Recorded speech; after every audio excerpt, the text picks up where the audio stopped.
Hello everyone, it's August 4th, 10:50 p.m. So we have a few minutes before I punch in and make that money. So I rolled out of bed, drove off to work, hit the lights, and here we are. We're at work, we're in the parking lot, we're at the facility, and it's only gloom and doom here. Some key issues is my brother's fiance, who for the past 10, 15 plus years, is going to die of cancer. She's only in her early 40s. She's terminally ill, and she's on hospice. And some of the key takeaways is, why did they never get married?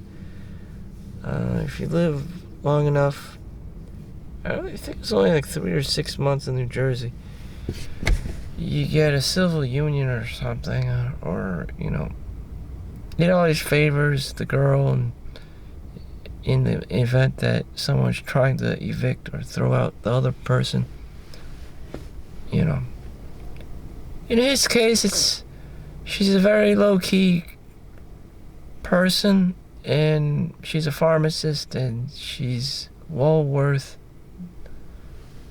She can carry herself. And she's Asian.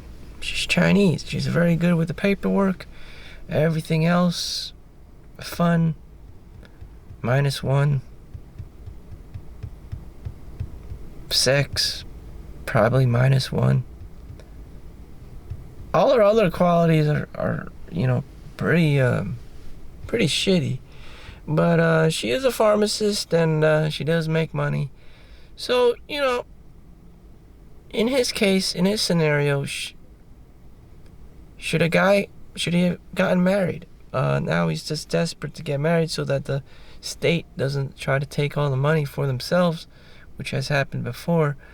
The state can just come in if you haven't established a will or a trust. You can just easily take everything. And in his case, yes, he should have gotten married, 5, 7 years prior to this event, which he could have very well have gotten married, which he did not. Or maybe they were thinking about getting married in Hawaii. I don't know. She just came back. She was only really 3 months into it and found out that she had cancer. Maybe even early as 2 months. But they didn't want to tell anyone. Out of shame, pride, guilt, grief, Mr. Nice Guy syndrome, So, in this scenario, there is a case, when you're the guy and you want to get married, and that is only if the girl is going to die and you want to collect your trust fund, her, whatever, her stocks and bonds and her assets, or just at a bare minimum protect the money from going to the government. This is one scenario when a guy wants to get married to a girl if she's going to die prematurely. Normally, women live longer than men.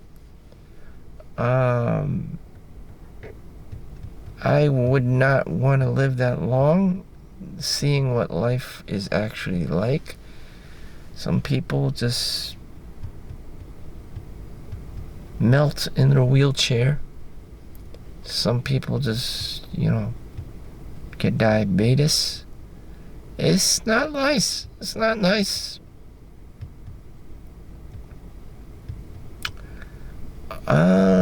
It's not nice, just waiting to die,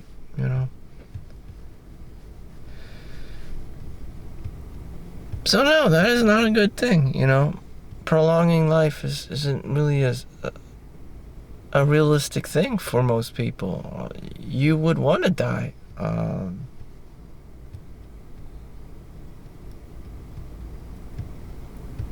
I know that's hard to believe and hard to swallow, but once you're no longer able-bodied and you're bound to a wheelchair or adult diapers, I mean, your quality of life is highly reduced. I mean, you probably won't even want to have sex anymore.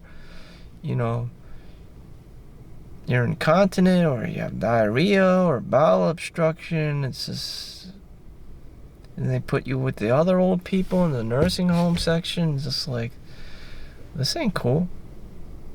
For some people, they know how to take care of themselves, and it is kind of cool. But there's no guarantee.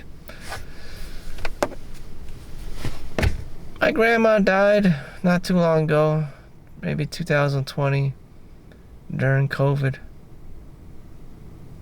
And she died at 104, 103, and she needed adult diapers and care. And my cousin in Brooklyn found her and wallowing in her own filth one day, and wanted the nurse to change her diaper, adult diaper, and just like, oh, fuck this shit.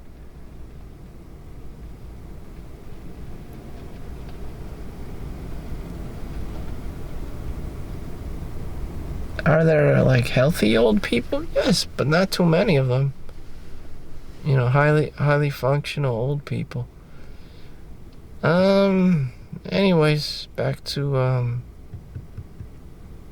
being 39 years old. So, what in the actual hell?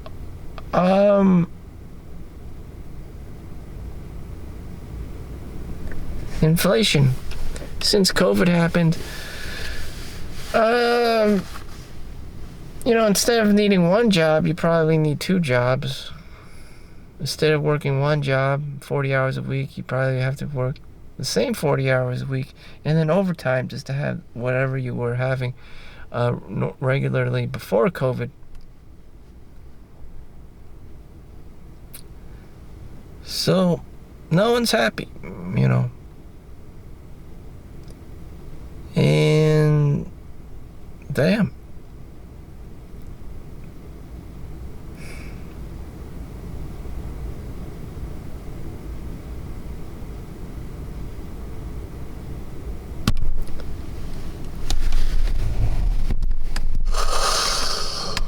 Well,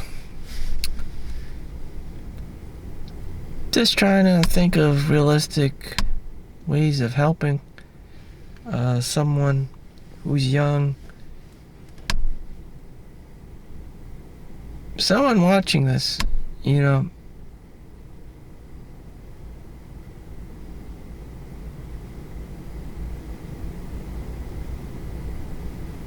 don't know, maybe you don't need help. Some people become a mechanical engineer or electrical engineer. They don't need help from anyone.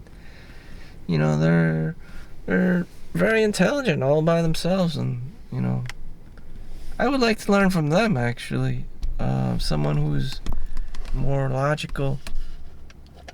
They're probably not as goofy or funny as I am, but that's what it comes with. And usually, you don't want to be goofy. You don't want to be funny. You don't want to be the class clown. 'Cause life isn't funny.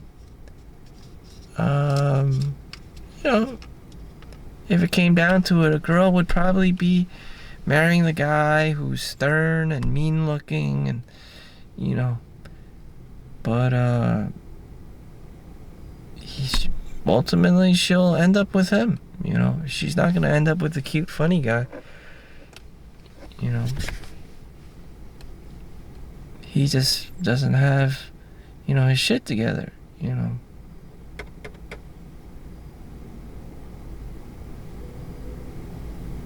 Or maybe he gotten older and mature, and it's just like now he's that like gorilla, like alpha male kind of a guy, and it's just like, huh, the hell happened?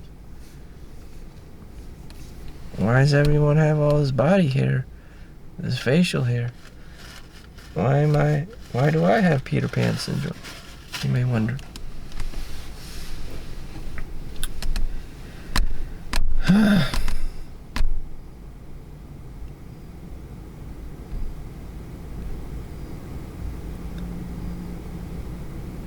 I don't know.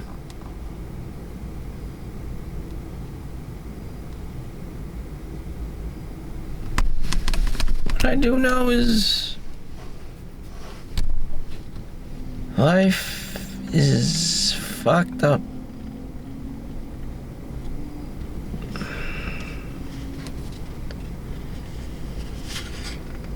Just trying to enjoy my McDonald's cafe coffee here.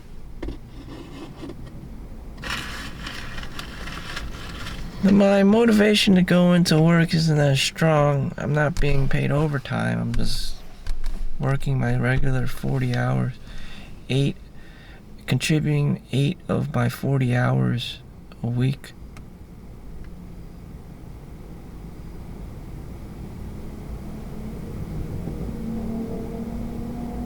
Feels dry, like sandpaper. And this is hard times. This is hard times for me. The hardest day in my week. Just starting off, knowing that this is the lowest, pay I get.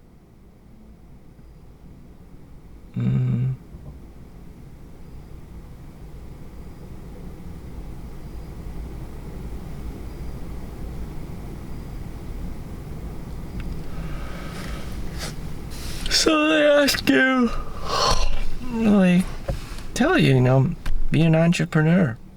Well, this is a YouTube channel, so please like and subscribe.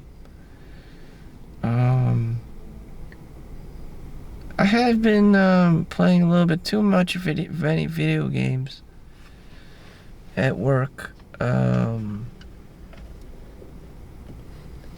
that's not the problem. The problem is I could do something more productive with my downtime, like writing my own book.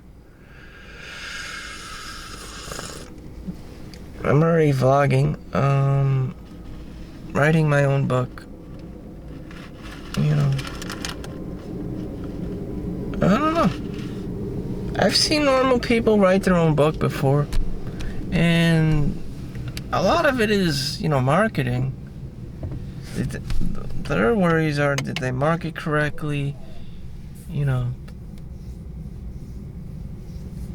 Did they reach out to the right marketing kind of people? They don't necessarily need, they could just self-publish their book. They don't need a really,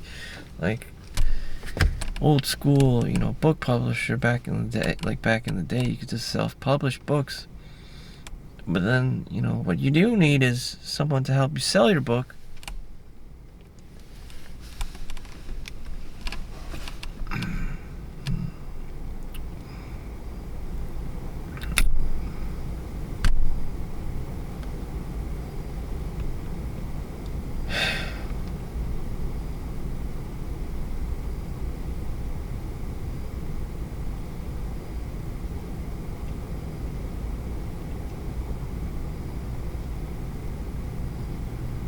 The first time I made $100,000, that's what Charlie Munger and Warren Buffett would argue, would advise everyone to reach your first $100,000.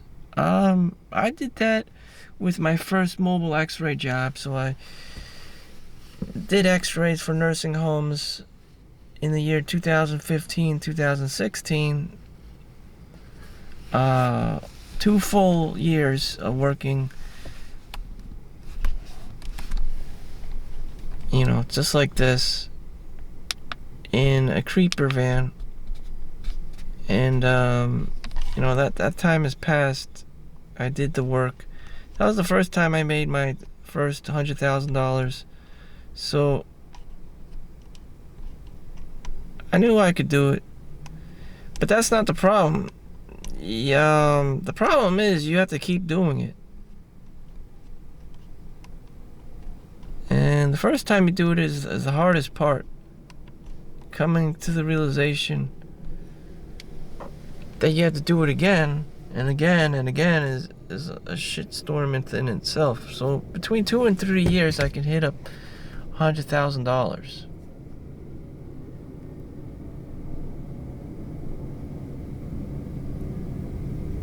And that's how you do it. That's like going through 6th grade and 7th grade, or high school, freshman and sophomore year, and then junior and senior year. You just put it on, repeat. Rinse and repeat. Rinse and repeat. It's like playing the same video game over and over again. I mean, how many fucking times can you play Diablo 2? Now they got Diablo 2 Resurrected. But that's your life. That's your life.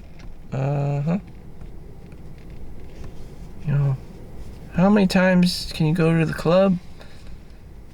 The strip club. That is a nice place to be. I don't know. I wouldn't mind that. No complaints. Wonderful place. The Gentleman's Club.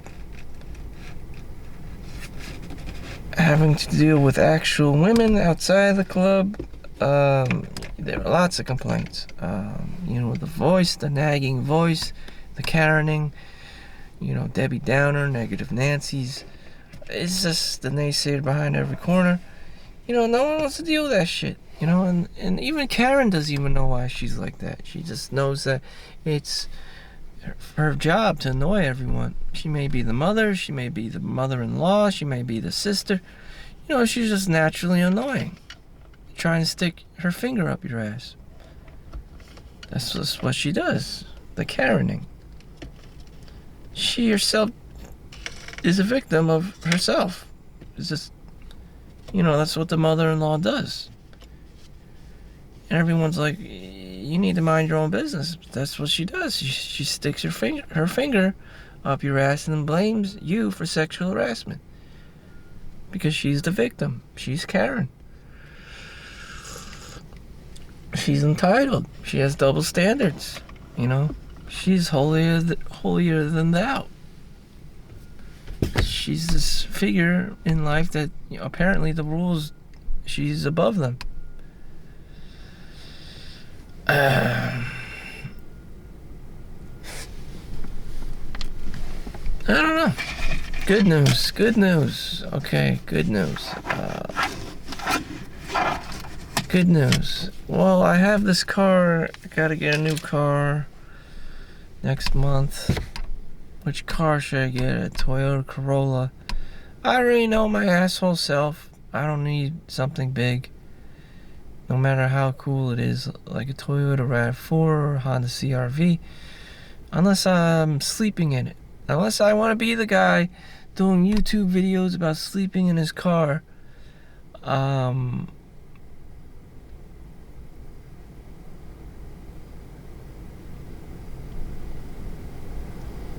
Thank God that I don't need to sleep in my car. I am so thankful that I don't need to sleep in my car. If it had to come down to that, I mean, goddamn. I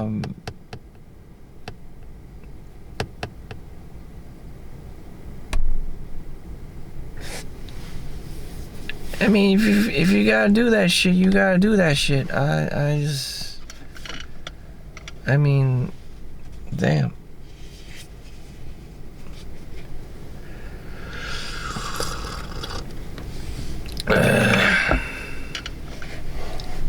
I don't know. Do you really need to have a kitchen in your car when you got a ShopRite and McDonald's right next door to you? This is a highly densely populated area in New Jersey. You don't really need all that stuff. You just need to sleep in your car, though. Be able to sleep in your car. And we do have extreme seasons of extreme days of extreme cold and extreme heat. So how do you survive those two things? I don't know. And you would have to park your car outside at a Walmart or outside in a park somewhere. And there are pesky police all the time that just drive around. So the Karening. So you have to hide your physical body from outsiders.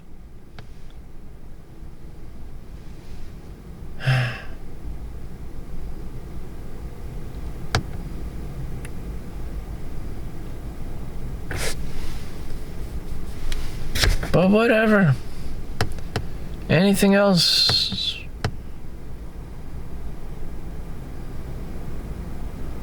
Well, you can't blame anyone else but yourself. People love blaming women or girls or guys. There will be a time when, you've used everyone else to blame, and it's just like you look in the mirror, you have no one else to blame but yourself. Everyone just wasted their time trying to coach you or train you or carrying you, and it's just like, what in the actual fuck? Take ownership, be responsible. In fact, don't even listen to people. I mean, I would argue like a lot of people give shit advice because it may be great to them, but it doesn't apply to you because your situation or who you are, your personality is completely different. You're not David Goggins. You're not Oprah Winfrey. You're not confused. You're not any of these famous people or 1% outliers. You're just a regular Momo. And you're just like, I have to do my Momo thing. That's all I understand what to do. That's the system I depend on, being a 9-to-5 wage slave. With that said, I'm going to punch in and do my cipher in the Matrix thing and just not give a shit and get my W-2 form because that's all I can really do. Maybe I never wrote that book. I never did that. I never did this. I never filmed that. Well, this is it. If I'm ever wondering, why the fuck am I not an outlier or super successful? Because I decided to just work my 9-to-5, get my W-2 form, and not do anything extracurricular, super extracurricular, outside of the box, be an entrepreneur, and all this other stuff. Or even drive to the Goodwill outlet. We have a Goodwill outlet that you can eBay and Amazon stuff off of. But I'm even too lazy to be doing that. Or I just want to get a workout in instead with that time and sleep more, which isn't bad. I'm protecting my health that way. So thank you for watching. Make sure you like and subscribe. Thank you for watching. Happy Monday. Peace out.